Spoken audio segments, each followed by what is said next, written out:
You can fly a rainbow, you can sail the sun, you can visit every star and wish on everyone.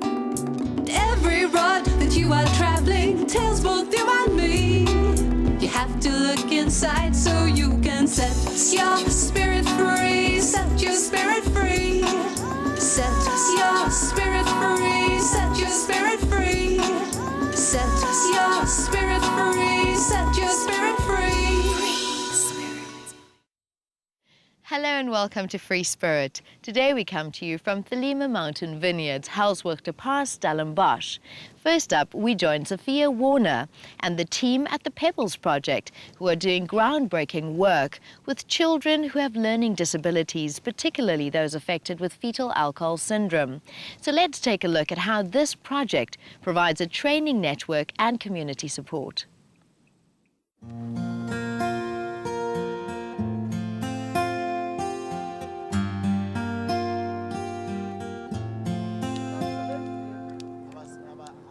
The Pebbles Project was started we officially launched in August 2005, and it was really after a group of interested wine industry members approached me and said that they realised something needed to be done.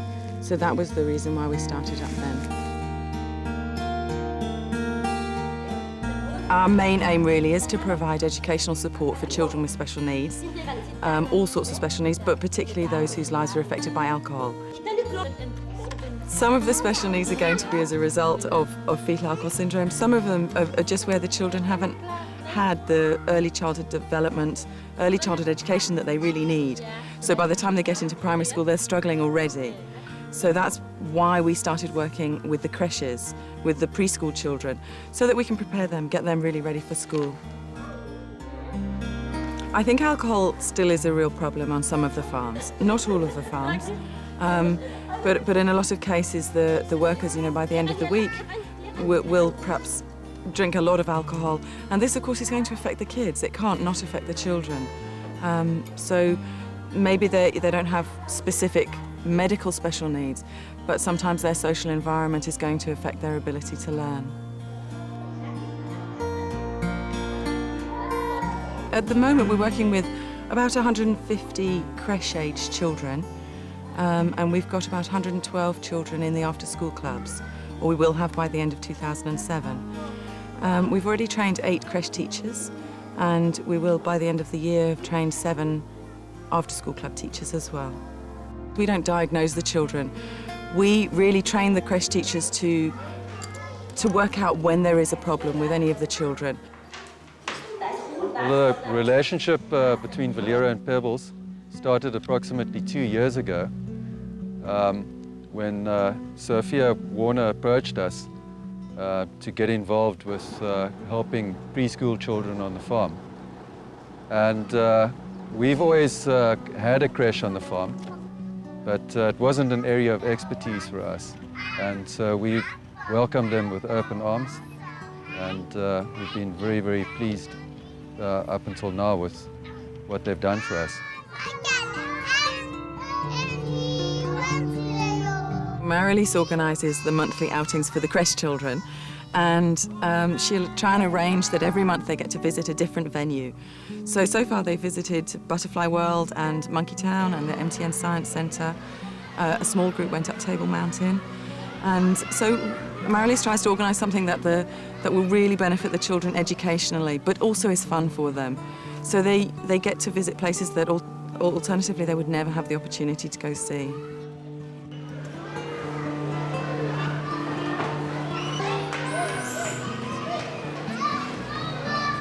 I met Anna Brom from the Anna Foundation last year, and she was explained to me the project she'd been working in the Eastern Cape.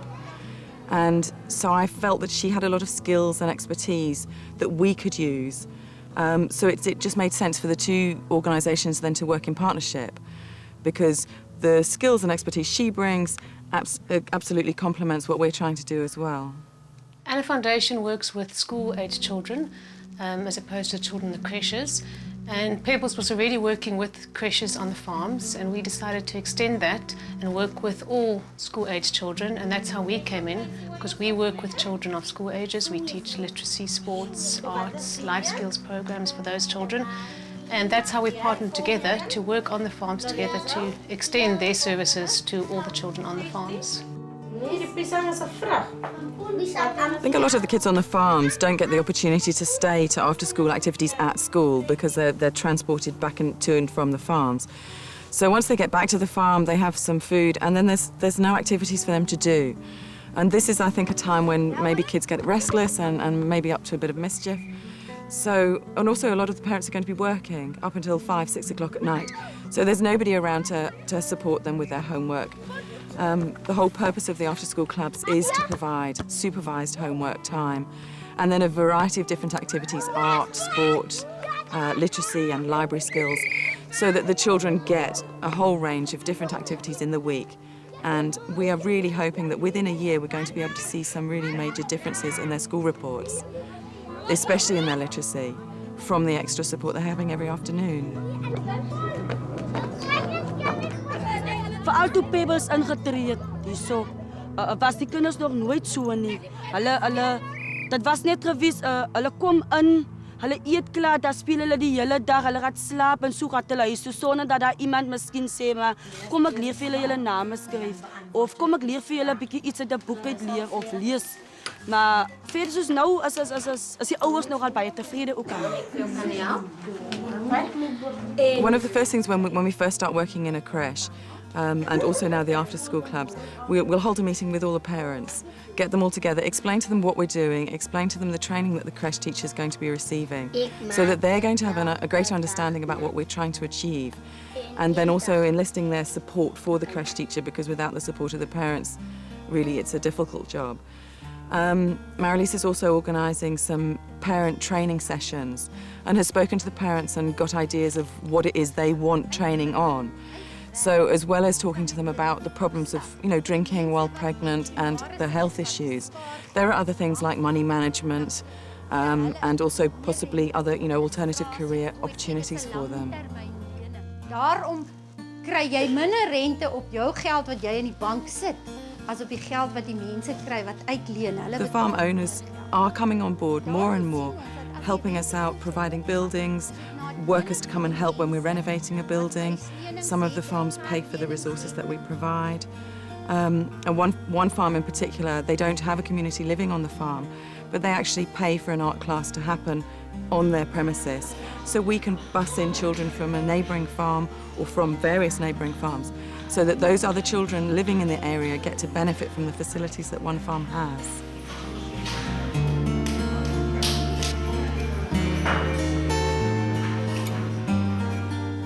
There are a lot of ways that people could get involved. There are a lot of ways that we would welcome people to get involved with us. Whether it's giving time, sometimes that's as valuable as giving money. If we can get volunteers to support the projects that we're doing, that assists us. Obviously, every NGO needs money to enable us to carry on with our work. The farm owners now, if they're interested in us coming to work, or other organisations like us coming to work on their farms. I think the work that Pebbles is doing is amazing. If we look at the after-schools projects that we're involved in with them, the chances that the kids are getting to go to the aquarium or go to places that we actually take for granted, go to the museums, go down to the beach, many of these kids don't get that opportunity at all. I think if one looks at the farming communities, particularly in this area, if one had to take a deep look and see how some of them are maybe neglected.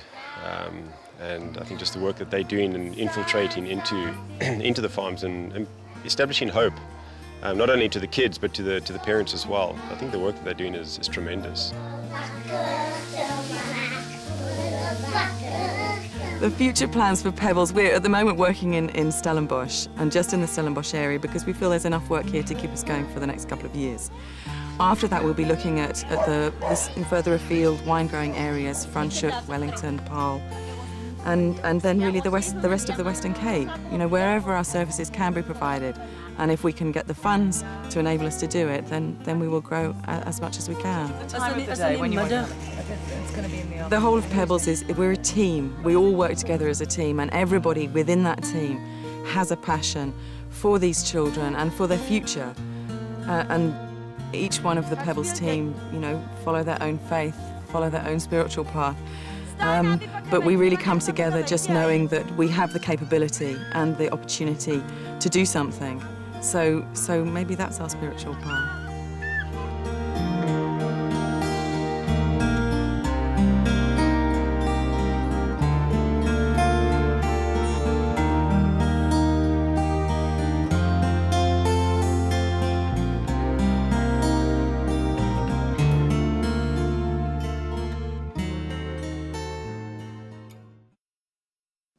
Colour is not just the pretty face of the universe. It can also alleviate environmental damage and emotional trauma. We join Kaleidoscope healer Lara Light to experience how she uses the pristine power of light.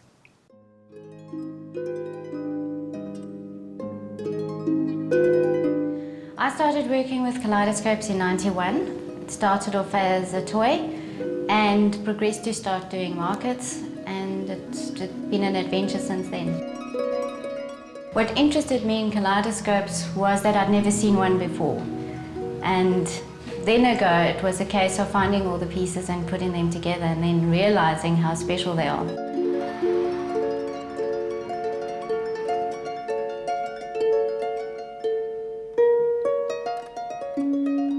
It's interesting that we're in the lighthouse because the person who worked on this lens originally was the designer of the kaleidoscope, and that dates back to the early 1800s. And what that is literally called reflected symmetry, and it's taking light and it's bouncing in on itself all the time.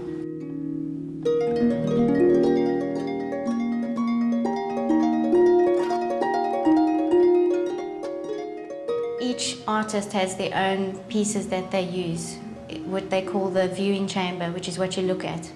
We've been using colour, chipped glass, stained glass, window glass, and the various types of crystals. That makes our kaleidoscopes unique because they're in a vial or a tube, which allows much more light and crystal frequency to actually be absorbed by the body.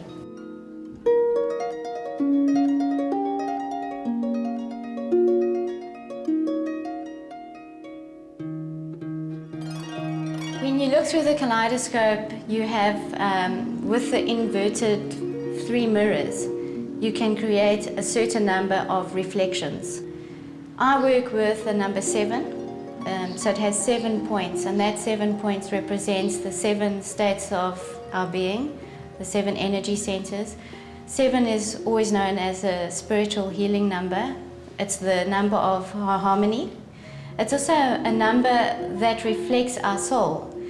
So that living mandala is what a number 7 is. Awakens the sense of yourself, and it brings that harmony and peace, which is that de-stressing effect that we all need to have in our lives. We are surrounded by so many changes. Our lives are reflecting so many changes on different levels of our being that it's important to ground ourselves in beauty and in truth. And one of the best ways to do that is to have a creative drive or to express our creativity. With kaleidoscopes, you have the benefit of it being a creative tool.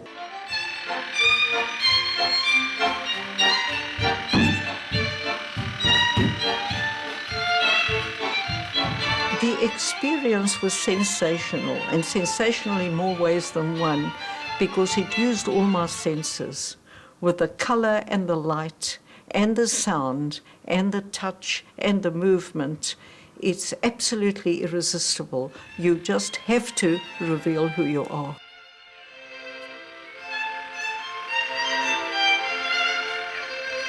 Mindy is a free spirit. She is absolutely spontaneous in her sense of rhythm and her sense of dance, yet she felt inhibited.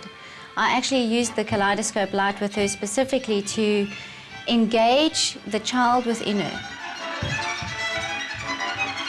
I found it was a lot easier to be happy with being myself in spite of criticism about an old lady behaving like that. And Laura helped me a great deal. She encouraged me all the way, all the time, with incredible patience and a